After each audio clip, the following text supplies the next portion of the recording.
ठीक है, और हो गया। चलो कोई बात नहीं। ठीक है, तो हम लोग कौन सा पेपर पढ़ रहे हैं ये? ज़रा पेपर का नाम बताओ आप लोग।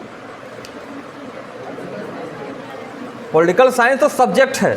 पॉलिटिकल साइंस सब्जेक्ट में कौन सा पेपर? मैंने पहले, दूसरे, तीसरे क्लासों में लगातार बताया आपको कि कौन सा पेपर है। हाँ हाँ बताओ, बोलो। Indian national movement and constitution of India. Constitution of India, ये पूरा पेपर है आपका, इसका थ्योरी पेपर। ठीक है, और ये पेपर 1 है आपके। इसमें 2 पेपर हैं। ठीक है, ये है पेपर 1। अब पेपर 2 क्या है? ये है थ्योरी, और दूसरा क्या है? प्रैक्टिकल। ठीक है, दूसरे का क्या नाम है पेपर का?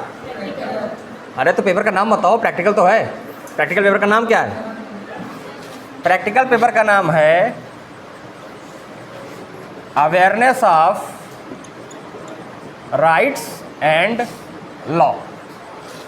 ठीक है, ये आपको बेसिक क्लियर होना चाहिए। कोई आएगा तो यही पूछेगा, बेटा कौन सा पेपर पढ़ रहे हो? ठीक है, तो this is the theory paper, this is the practical paper. Awareness of rights and law, जितने भी कानून हैं, जितने भी आपके अधिकार हैं, उनके बारे में आपको कितनी अवेयरनेस है, यही पढ़ेंगे हम इस पेपर में। लेकिन पहले थ्योरी कंप्लीट करेंगे, और जब थ्योरी कंप्लीट कर लेंगे तो ज़्यादातर चीज़ें वही हैं दूसरे पेपर में। ठीक है, बहुत आसान है। इसमें प्रैक्टिकल आपका होगा कैसे? अभी तक तो आपने ये सोचा होगा कि प्रैक्टिकल तो साइंस में होता था, फिजिक्स में, केमिस्ट्री में, बायो में, इसमें आप प्रैक्टिकल करते थे।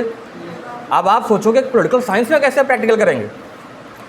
तो लेकिन आपने एक अभी नहीं सोचा कि पॉलिटिकल के आगे साइंस लगा क्यों है? हिस्ट्री के आगे साइंस नहीं लगा है, सोशोलॉजी के आगे साइंस नहीं लगा है, बाकी अदर ह्यूमैनिटीज़ के आगे साइंस तो नहीं लगा हुआ है। Why science is included in the political? तो कभी कभी जब आप आगे बड़े बड़े इंटरव्यूज में जाओगे तो आपसे पूछते हैं कि क्या पॉलिटिकल साइंस एक साइंस है तो कैसे, और नहीं है तो कैसे नहीं है, दोनों चीज़ें बतानी पड़ेगी। तो जो बच्चे ये कह रहे हैं कि political science is a science, तो कैसे? आप लोग बताइए कैसे है? पहले तो ये बताओ साइंस होता क्या है? What is the science? जब आप ये समझोगे ना कि साइंस क्या है, तब तो बता पाओगे कि ये साइंस है कि नहीं। हिंदी में आपने पढ़ा होगा खूब, विज्ञान किसे कहते हैं? बताओ जरा, विज्ञान किसे कहते हैं? विज्ञान की परिभाषा खूब रटी होगी 9th 10th 11th 12th में। हाँ बोलो बोलो, कोई बोलो। Very good. किसी विषय के सुसंगठित, सुव्यवस्थित और क्रमबद्ध ज्ञान को क्या कहते हैं? विज्ञान। तो पॉलिटिकल साइंस में ये सारी चीज़ें हैं कि एक क्रमबद्धता है, एक कंटिन्यूटी है। जैसे मैं क्यों कहता हूँ कि आप लोग रेगुलर रहो क्लास में? क्यों? क्योंकि जब आप पुरानी चीज़ें नहीं पढ़ोगे, पिछली वाली बेसिक्स, तो आगे आपको समझ में नहीं आएगा। तो जो चीज़ें साइंस में हैं वो चीज़ें पॉलिटिकल साइंस में हैं। और कैसे? दूसरे और कोई बताओ कि साइंस में और क्या होता है? क्या है? जैसे रिसर्च होता है, इसमें भी रिसर्च हो सकता है। कैसे? किस टाइप का?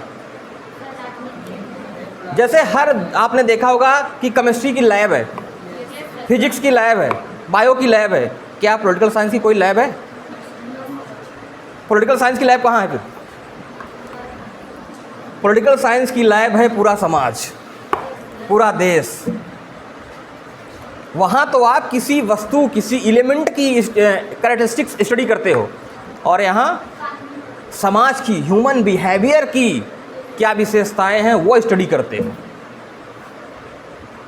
इसकी जो प्रयोगशाला है, एक तरह से कह लो पूरी दुनिया है। जैसे आपने सुना होगा कि अलग अलग सर्वे कराए जाते हैं। अब सर्वे कराना भी क्या है? एक प्रकार का रिसर्च। लोगों का वोटिंग बिहेवियर कैसा है, लोगों का पॉलिटिकल कॉन्शियसनेस, राजनीतिक चेतना कैसी है, किस नेता को, किस पार्टी को, कौन सी विचारधारा को लोग कितना लाइक करते हैं, ये सब इसके रिसर्च में आता है और इसका बड़ा भरपूर यूज होता है। और आजकल पॉलिटिक्स में इसी को बोलते हैं सोशल इंजीनियरिंग। क्या बोलते हैं? Social engineering. जैसे किस क्षेत्र में किस जाति विशेष, किस धर्म विशेष, किस विचारधारा विशेष के लोगों का प्रभुत्व है, राजनीतिक पार्टियां वहीं से उन लोगों को टिकट देंगी। देखते हो ना, आप लोगों ने देखा होगा, जब अभी आप ध्यान से देखना, अभी तक नहीं देखते थे, जहाँ जिस जाति विशेष का प्रभुत्व है, कोई आदमी, कोई पार्टी वहीं से उसी जाति के लोगों को टिकट देगी, उसके जीतने की संभावना ज़्यादा रहती है। तो वो डाटा कैसे, वो पहले इसके पीछे सर्वे कराती हैं। जैसे आजकल अभी चुनाव होने वाला है हरियाणा में, जम्मू कश्मीर में, ठीक है, तो अलग अलग पार्टियां क्या कर रही हैं, बहुत सारे बच्चों को हायर कर रही हैं, खासकर पॉलिटिकल साइंस वाले बच्चों को। अगर आप लोग इंटरेस्टेड हो, जाना चाहते हो, तो बता देना, मेरे पास अवेलेबिलिटी है, ठीक है। मुझे कई जगह से मैसेज आया कि अगर आपके पास कुछ बच्चे हों, आपके इंटरेस्टेड हों जो इस प्रैक्टिकल को करने में, तो हरियाणा कोई भी पॉलिटिकल पार्टी आएगी आपको हायर कर लेगी। बीजेपी है, कांग्रेस है, वहाँ की लोकल पार्टियाँ हैं, क्योंकि उनको लोग चाहिए सर्वे कराने के लिए, और आपको रहना, खाना, पैसा भी, सैलरी भी देंगे। ऐसा नहीं कि फ्री में करवाएंगे सब। इलेक्शन मैनेजिंग एक तरह से बहुत सारी कंपनी बनी है जो इलेक्शन को मैनेज करने वाली होती हैं। एक दिन हमने बात की थी इस पर, आईपैक, प्रशांत किशोर की तो मान लो बहुत बड़ी कंपनी है। ऐसी बहुत सारी छोटी छोटी कंपनियां भी हैं, और बहुत सारे मीडिया समूह जो है, मीडिया ग्रुप, वो भी करते हैं। तो आप लोगों के लिए स्कोप बहुत है, और बहुत पावरफुल स्कोप है, ठीक है। जो लोग इसमें अच्छे से काम कर रहे हैं, उनकी अंडरस्टैंडिंग अच्छी हो गई है, वो समझ लो जितने भी आप बड़े बड़े नेताओं को जानते होंगे, सब उनके कांटेक्ट में रहेंगे, क्योंकि वो चुनाव बनाने का, चुनाव जिताने का काम कर रहे हैं। और पैसा अपरंपार, पैसे की तो बात ही मत करो, क्योंकि राजनीति में सबसे ज़्यादा पैसा है, पावर अलग से है। तो ऐसे काम होता रहता है, ठीक है। तो इसमें आप ये जानोगे कि, या कि थोड़ा सा लोगों से भी सर्वे करोगे कि लोग अपने अधिकारों के बारे में कितना जागरूक है, कितना जानते हैं, कानूनों के बारे में कितना जानते हैं। जैसे लड़कियों की इसमें ज़्यादा संख्या है, तो लड़कियों से संबंधित कितने कितने कानून हैं, क्या क्या व्यवस्थाएं सरकार ने की हैं, कितनी जानकारी है आपको, ठीक है। तो अलग अलग वर्गों के लिए जो भी नियम, कानून और संविधान में जो प्रावधान है, उसकी जानकारी, यही आपका प्रैक्टिकल है। अब बड़ा इंटरेस्टिंग है, ठीक है। तो हम लोग अभी पढ़ रहे हैं थ्योरी पेपर, और उसमें पढ़ रहे हैं उदारवादी। अब इसके पहले ये समझ लो, जो नहीं आए हैं, जो आज पहली बार आए हैं या दूसरी बार आए हैं, कि दो धड़े बट गए थे, उदारवादी और उग्रवादी, ठीक है। कुछ लोग उदारवादी कैसे थे, जो विनती करके, विनय करके, लेटर लिख के, ठीक है, पत्र पत्रिकाएं लिख के अंग्रेज सरकार पर दबाव बनाना चाह रहे थे कि हमें आज़ादी दे दो। और जो रेडिकल्स थे, उग्रवादी थे, वो उनकी विचारधारा यह थी कि ये ऐसे नहीं मानेंगे, आज़ादी कैसे मिलेगी, आज़ादी छीननी पड़ेगी, आज़ादी मार के मिलेगी, इनको मार के भगाओ, ठीक है। अब उदारवादी नेताओं के नाम भी आपको पता है, उग्रवादी नेताओं का भी नाम पता है ना। बताओ जरा उग्रवादी नेताओं के नाम। 3 नाम मैंने बताए थे, लाल बाल पाल, फिर और बहुत सारे जिन्होंने हिंसा, वायलेंस। लाल बाल पाल में क्या क्या, what is the meaning of Lal Bal Pal? Yes, Lala Lajpat Rai, बाल गंगाधर तिलक, बिपिन चंद्र पाल, ठीक है। और जितने भी भगत सिंह हो गए, चंद्रशेखर आज़ाद हो गए, सुखदेव हो गए, राजगुरु हो गए, राम प्रसाद बिस्मिल हो गए, जिन्होंने भी वायलेंस का सहारा लिया, सुभाष चंद्र बोस हो गए आज़ादी के लिए, वो सब क्या कहलाए, उग्रवादी, ठीक है। आज भी आप सुनते होंगे ना उग्रवादी का नाम, कि उग्रवादियों ने यहाँ हमला कर दिया। आज उग्रवादी दूसरे सेंस में लिया जाता है। जैसे आपने बहुत सारे वादी सुने होंगे ना, उग्रवादी, आतंकवादी, है ना, माओवादी, बहुत सारे वादी है। उनके सब के बारे में आपका कॉन्सेप्ट धीरे धीरे क्लियर होगा, लेकिन अभी हम यहीं बात करेंगे। तो अब होता क्या था, आपने ये भी सुना होगा कि जो उदारवादी लोग थे, उनकी बड़ी आलोचना होती है, और ज़्यादातर जो बच्चे 9, 10, 11, 12 जैसे आप लोग पास करके आए होगी, उनके दिमाग में या उनको कहीं व्हाट्सएप यूनिवर्सिटी से या लोगों से सुन के ऐसा ज्ञान हो गया, तो वो ऐसी विचारधारा अपना लिए हैं कि ये गांधी ने आज़ादी नहीं, कुछ नहीं किया इन्होंने। गांधी ने भगत सिंह की फांसी नहीं रुकवाई, है ना। और एक तरह से गांधी की जंग की आलोचना सुना है ना आप लोगों ने, और आप लोग भी उसका पार्ट हो गए। लेकिन गांधी के बिना देश का नेशनल मूवमेंट संभव ही नहीं था। लोग गांधी को जानेंगे कब? जब गांधी के बारे में पढ़ेंगे। अभी आपने इंडियन नेशनल कांग्रेस का स्थापना देख लिया है, लेकिन अभी तक गांधी का आगमन नहीं हुआ है। अभी गांधी कहाँ है? अभी गांधी नेशनल मूवमेंट से दूर है। अफ्रीका तो जाते हो 93 में, 1893 में, ठीक है, और लौट के कब आते हैं? 1915 में, ठीक है। 9 जनवरी 1915 को लौट के आते हैं। इसीलिए आज के दिन 9 जनवरी को मनाया जाता है भारतीय प्रवासी दिवस, ठीक है। उसके बाद आते हैं और अपने गुरु, राजनीतिक गुरु कौन? गोपाल कृष्ण गोखले, उनसे मिलते हैं और वो कहते हैं क्या कहते हैं? यस, कि अपनी आंखें और कान खुला रखिए और मुंह बंद करिए और पूरा देश घूमिए। मतलब आपको बोलना नहीं है, सिर्फ देखना है, सुनना है, तब आपको ग्राउंड रियलिटी का पता चलेगा कि देश में क्या है। और फिर इसके बाद आप जैसा चाहो वैसा मूवमेंट चलाओ। तो फिर गांधी आते हैं। देखो, संघर्ष छुटपुट लेवल पे तो बहुत दिनों से चल रहा था। आपने पढ़ा ना, कांग्रेस के पहले की जो संस्थाएं थी वो भी कर रही थी। जमींदारों का संगठन था, मजदूरों का था, व्यापारियों का था, किसानों का था। लेकिन एक मास पार्टी, मास कॉन्शियसनेस नहीं थी, मतलब जन चेतना नहीं थी। गांधी ने वो काम किया है। लड़ तो रहे थे लोग, आज भी देखो छोटे छोटे दल बना लेते हैं लोग, जाति के आधार पे, धर्म के आधार पे, अपने क्षेत्र के आधार पे। गांधी ने एक तरह से राष्ट्रवाद की भावना जगाई लोगों में। अब उस टाइम की सोचो बात, आज की जब ये हालत है इंडिया में, लोगों को जानकारी, अवेयरनेस लेवल पे क्या हालत है, तो आज से 100 साल पहले की बात सोचो कि लिटरेसी रेट कितना था, साक्षरता दर, कितने लोग साक्षर थे, गरीबी किस चरम लेवल पे थी, लोगों को खाना बड़ी मुश्किल से नसीब होता था। और उस मौके पर गांधी आ रहे हैं, कह रहे हैं स्वराज्य की प्राप्ति कर लो। अरे लोगों का पेट नहीं भर रहा है, खाना नहीं मिल रहा, स्वराज्य क्या जाने, कपड़े नहीं मिल रहे वो लोग उनको को, वो बात कर रहे हैं स्वराज्य, आज़ादी, अंग्रेजों को भगा दो, अपना रूल इस्टेब्लिश करो। अहिंसा की बात कर रहे हैं, सत्य की बात कर रहे हैं, सत्याग्रह की बात कर रहे हैं, सर्वोदय की बात कर रहे हैं। आप लोग अपने को उस कंडीशन में रख के समझो कि एक ऐसी जनता को आपको समझाना है जो एक नंबर की, मतलब कुछ नहीं जान रही है, बहुत पीछे है, जो आपकी भाषा भी बड़ी मुश्किल से समझ पाएगी, और उसको आप जागरूक करने का काम कर रहे हो, उसको घर से निकाल के रोड पे लाने का काम कर रहे हो। लोगों को घर से निकाल के रोड पे लाना किसी मूवमेंट के लिए, बड़े मूवमेंट के लिए बड़ा मुश्किल होता है। अगर आपको अभी कोई आंदोलन करना हो, आप अभी 100 लोगों को जुटाना हो, आपको बड़ा मुश्किल हो जाएगा। आप अपने दोस्तों को फ़ोन करते रहेंगे, भाई आजा, भाई आजा, वो कहेगा हम आ रहे हैं, चलो तुम करते रहो, हम आ रहे हैं। तो गांधी ने पूरे देश को कैसे एक साथ खड़ा कर दिया। लेकिन बहुत लोग गांधी की आलोचना करेंगे कि गांधी ने कुछ नहीं किया, नाथूराम गोडसे ने गांधी को मार दिया। बहुत सारे लोग ऐसे हैं जो नाथूराम गोडसे के समर्थक हैं इस देश में, है ना, आपने देखा होगा न्यूज़ में कि उस 80-85 साल के बूढ़े को वो मार के क्या बन गया, हीरो बन रहा है। अगर मारना था उसको तो जिन्ना को मार देता, मोहम्मद अली जिन्ना को मार देता, लॉर्ड माउंटबेटन को मार देता, तब वो नेशनल हीरो कहलाता।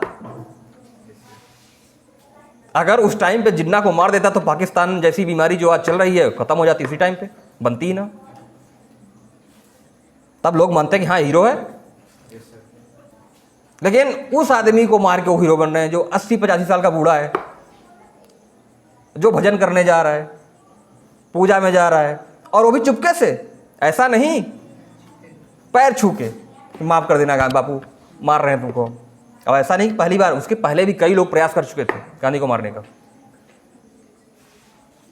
तो गांधी जैसी पर्सनालिटी को समझने के लिए उनको पढ़ना पड़ता है, ठीक है, क्योंकि आजकल इंटरनेट का दौर है, मिस इन्फॉर्मेशन, फेक इन्फॉर्मेशन बहुत है। वीडियो को मॉर्फ करके ऐसा बना देंगे ना कि लगेगा यही सच है। डीप फेक का जमाना है, डीप फेक।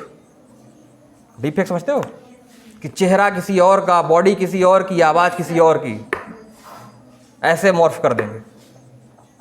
एआई का जमाना है, आर्टिफिशियल इंटेलिजेंस। तो इसके जितने फायदे हैं उतने खतरे भी हैं। तो होता तो पहले भी था, लेकिन उसके लिए मेहनत लगती थी, और आज आसान हो गई चीज़ें। कोई भी कर सकता है, एडिट कर सकता है इधर उधर करके। तो ये सारी समस्याएं हैं। तो उदारवादी में आपने क्या क्या लिखा था बताइए जरा। वो मोमेंट, उस टाइम की बात समझो, रुको, उस टाइम की बात समझो कि जब पुरुषों का प्रभुत्व था पूरी तरह से। महिलाएं सिर्फ घरों में कैद थीं, सिर्फ घरों में।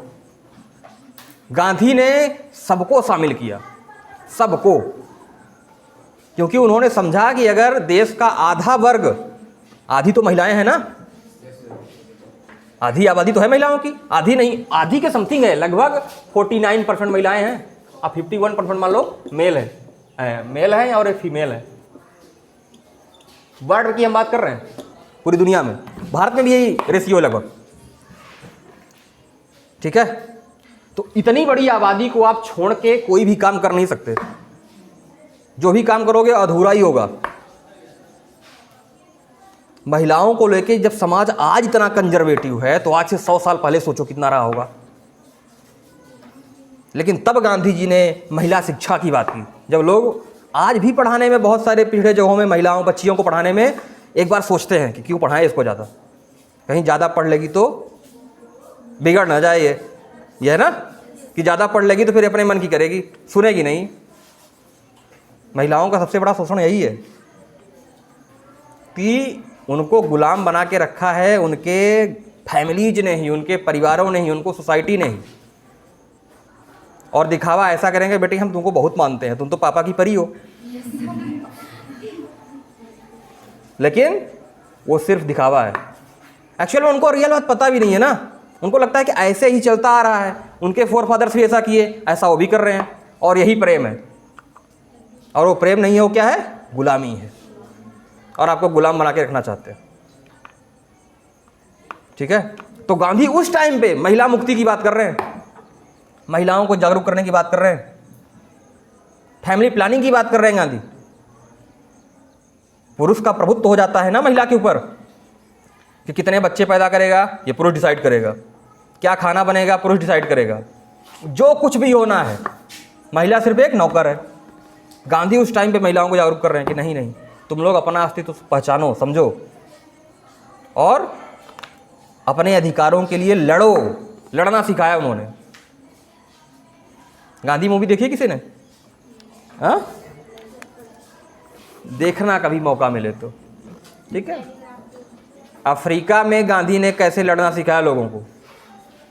अंग्रेजों ने भारतीय महिलाओं का बहुत शोषण किया, यहां तो किया, अफ्रीका, जहां सब जगह किया। अंग्रेजों को यह अधिकार हुआ करता था कि वो यह डिसाइड करेंगे कि यह आपकी पत्नी है कि नहीं। यस, समझ रहे हो? जिस दिन चाहे वो आपकी शादी कैंसिल कर देंगे, नहीं नहीं ये आपकी पत्नी नहीं है, इसको मेरे पास भेजो। इस लेवल का शोषण था, और गांधी ने वहां से शुरुआत की।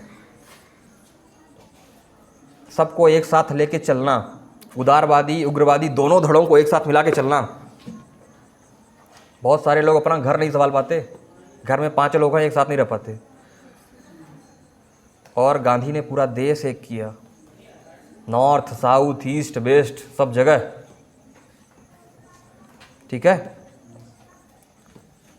तो उस आदमी का व्यक्तित्व ऐसा था। ये तो मैं बहुत कम बातें, बहुत सतही बातें आपको बता रहा हूँ, ठीक है। जब आप खुद से जाओगे, उसको रिसर्च करके पढ़ोगे, उनकी बुक पढ़ोगे, माय एक्सपेरिमेंट विद ट्रुथ, उनकी आत्मकथा, सत्य के मेरे प्रयोग, उन्होंने कोई चीज़ छुपाई नहीं, कोई चीज़ नहीं छुपाई जीवन में। एक्चुअल में हर आदमी ना, देखो बुराई सबके अंदर होती है कुछ ना कुछ, ठीक है। हर आदमी कॉम्बिनेशन होता है गुड और इविल का, अच्छे और बुरे का। ना कोई पूरी तरह से अच्छा होता है ना कोई पूरी तरह से बुरा होता है। लेकिन हाँ, रेशियो कैसा ये डिपेंड करता है कि जैसे मान लो आप 80% अच्छे हो, ठीक है, 20% बुरे हो, तो ठीक है, अच्छा इंसान माना जाएगा, है ना, ओवरऑल ठीक ही है। लेकिन अगर उल्टा हो गया कि आप 20% ही अच्छे हो, बुरे आप 80% हो, तब आप बुरे कैटेगरी में आ जाओगे।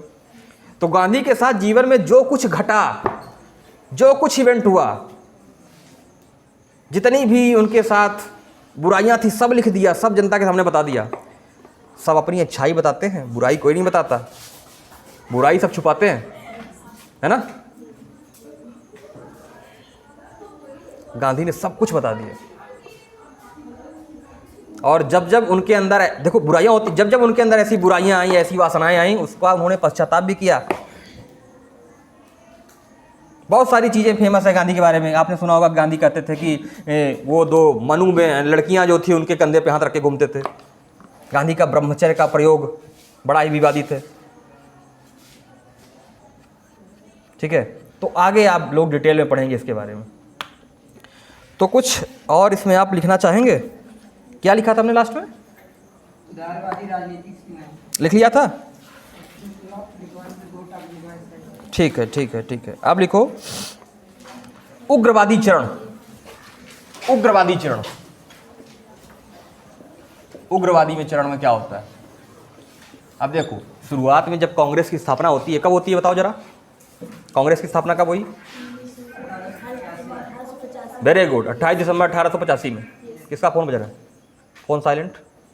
तो होता क्या है, शुरुआत में तो उदारवादियों का ही दबदबा होता है, लेकिन धीरे धीरे उग्रवादी भी अपना जगह है या अपने आप को रिप्रेजेंट करने लगते हैं एग्रेसिवली।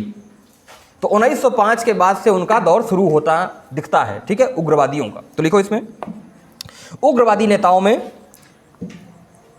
बाल गंगाधर तिलक, लाला लाजपत राय और बिपिन चंद्र पाल थे। उग्रवादी नेताओं में बाल गंगाधर तिलक, लाला लाजपत राय और बिपिन चंद्र पाल थे, ठीक है, लिख लिया। उग्रवादी नेताओं में लाल बाल पाल थे। अब लाल बाल पाल का नाम कोष्टक में लिख लेना आप लोग, ठीक है। आगे लिखो, उग्रवादी नेताओं ने अंग्रेजों के शोषण चरित्र को उजागर किया। अंग्रेजों के शोषण चरित्र को उजागर किया और जनता से आह्वान किया कि संगठित होकर, और जनता से आह्वान किया कि संगठित होकर अपने अधिकारों और देश की रक्षा करें। अपने अधिकारों और देश की रक्षा करें। कोई अपने अधिकारों की रक्षा कब कर पाएगा? जब उसको अपने अधिकार पता होंगे तब तो। जब आपको अपने अधिकार पता ही नहीं होंगे तो आप क्या रक्षा करोगे? तो पहले आपको अपने अधिकार क्या हैं, आपको अपने अधिकार पता है? भारतीय संविधान में आपको कितने मूल अधिकार हैं? चलो बताओ मुझे। किसको 8 मिला हुआ है? अभी वर्तमान में कितने अधिकार हैं? 6। कौन कौन से, कोई बता देगा?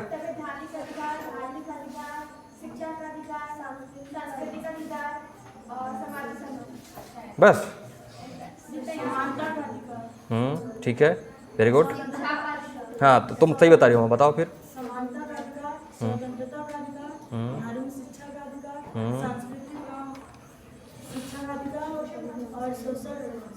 शोषण का अधिकार। हाँ हाँ, बहुत सारे बच्चे, बैठो बैठो, वेरी गुड।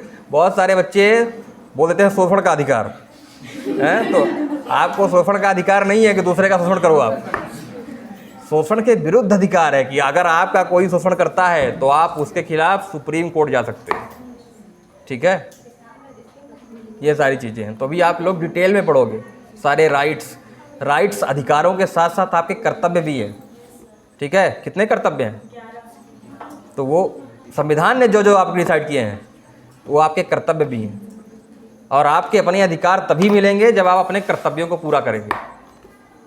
अधिकार और कर्तव्य अलग अलग नहीं होते। अधिकार और कर्तव्य दोनों समझो एक साथ चलते हैं, एक ही सिक्के के दो पहलू। जैसे इस क्लास में आपका अधिकार है शांतिपूर्ण तरीके से अच्छे से पढ़ाई करना, है ना, लेकिन आपका कर्तव्य है शांतिपूर्ण व्यवस्था बना के रखना। अगर कोई बच्चा मान लो व्यवस्था का उल्लंघन करता है, शांति नहीं बनाता है, तो दूसरे के अधिकारों का उल्लंघन करता है, दूसरा नहीं पढ़ पाएगा। ठीक है, तो जो आपका कर्तव्य है वो किसी दूसरे का अधिकार है। तो ये चीज़ें दोनों जुड़ी हुई है। लेकिन जनता ज़्यादातर क्या करती है, अधिकारों की मांग तो करती है लेकिन कर्तव्यों का पालन नहीं करना चाहती। ठीक है, तो आपको अपने कर्तव्यों को पालन आप करेंगे तभी आपको अपने अधिकारों की प्राप्ति होगी। जैसे सार्वजनिक धरोहर की रक्षा करना, वृक्षारोपण करना, पर्यावरण को बचाना, जीवों की हत्या न करना, जो हमारे राष्ट्रीय धरोहर है उनकी रक्षा करना, ट्रैफिक रूल्स का पालन करना, साइंटिफिक टेम्परामेंट विकसित करना, ये सारे आपके ड्यूटीज हैं। लेकिन क्या आप लोग करते हो अपने कर्तव्यों का? ट्रैफिक रूल्स का कोई पालन नहीं करेगा, जहाँ चाहोगे वहाँ गंदगी फैला दोगे, पेड़ आज तक एक नहीं लगाओगे बल्कि काटोगे, है ना। कहीं घूमने जाओगे तो आपने देखा होगा बहुत सारी हिस्टोरिकल साइट्स होती हैं, लोग घूमने जाते हैं वहाँ पे तो वहाँ भी गंदगी फैलाते हैं और खोज वहाँ मतलब कुछ गंदगी करेंगे लिख देते हैं। बहुत सारी ऐसी साइट्स हैं।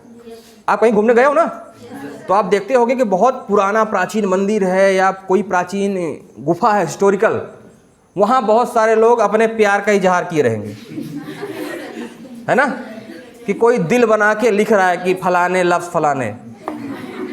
ये क्या है भाई, तुम उस साइट को गंदा कर दिए,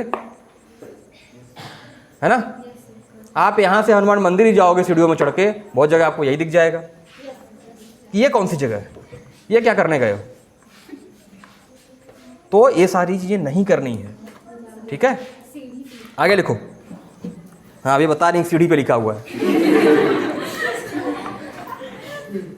बहुत सारी जगह। ठीक है, बहुत सारी साइट्स को ASI ने कंजर्व किया है। ASI समझते हो क्या होता है? Archaeological survey of India. वो तक सुरक्षित नहीं रह पा रही हैं। भारत के लोग जाते हैं और वहाँ भी ऐसा सब काम करके चले जाते हैं। तो छोटी छोटी जो पिछड़ी पुराने बहुत दूर की जगहों में ऐसी हैं वो तो बहुत रेयर है कि सुरक्षित हो पाएँ, क्योंकि लोग ही ऐसे हैं। सुरक्षित कब होगी? जब लोग अवेयर होंगे, लोग जागरूक होंगे कि नहीं ये सब नहीं करना है। आगे लिखो। उग्रवादी चरण के उदय के निम्नलिखित कारण हैं। उग्रवादी चरण के उदय के, क्यों उदय हुआ उग्रवादी आंदोलन का, इसके निम्नलिखित कारण है। नंबर 1, आर्थिक संकट। आर्थिक, ये देखो ये ना बहुत बड़ी बात होती है। जब जनता आर्थिक रूप से परेशान हो जाती है ना, आर्थिक रूप से संकट में आ जाती है, तभी वह विद्रोह करती है। अब ये दौर है, फर्स्ट वर्ल्ड वॉर कब हुआ था? चलो बताओ मुझे। पहला विश्व युद्ध 14 से 18 है ना। दूसरा कब हुआ था? नहीं ये तो फर्स्ट है बेटा। दूसरा कब हुआ?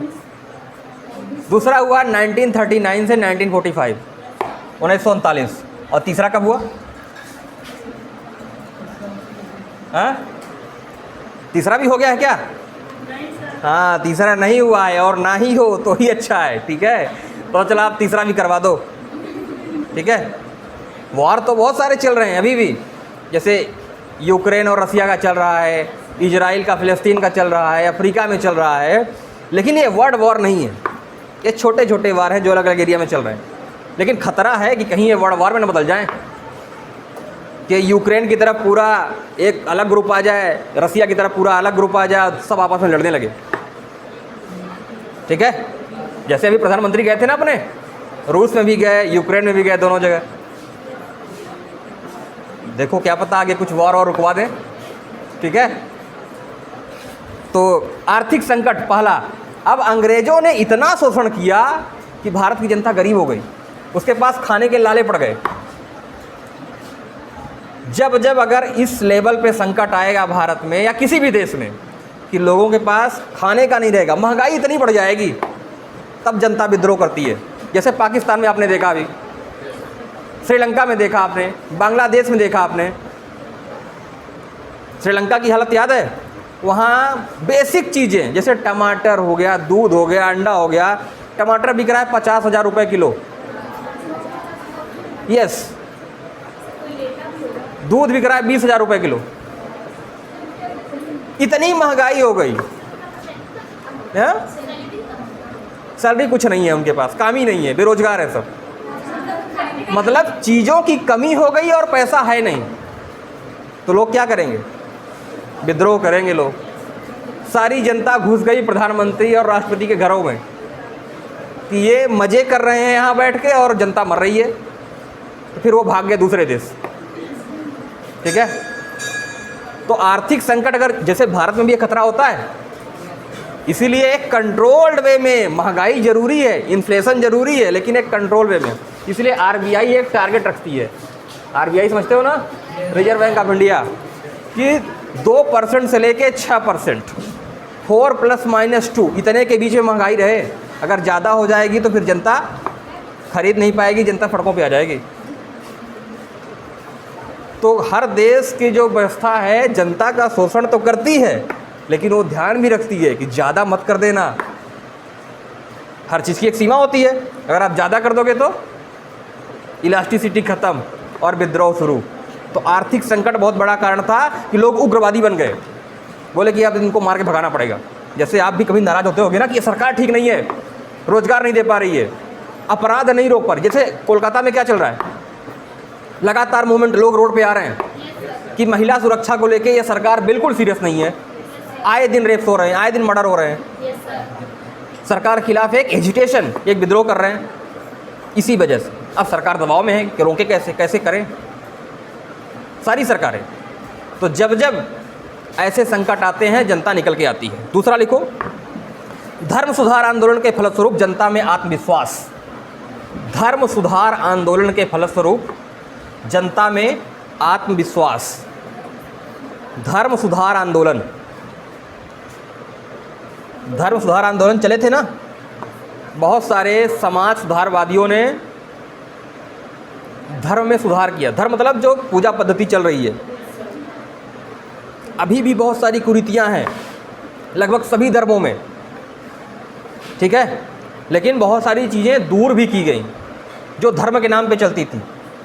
आज भी बहुत सारे लोग धर्म के नाम पे क्या करते हैं, अंधविश्वासी हैं, अंधविश्वास फॉलो करते हैं ना।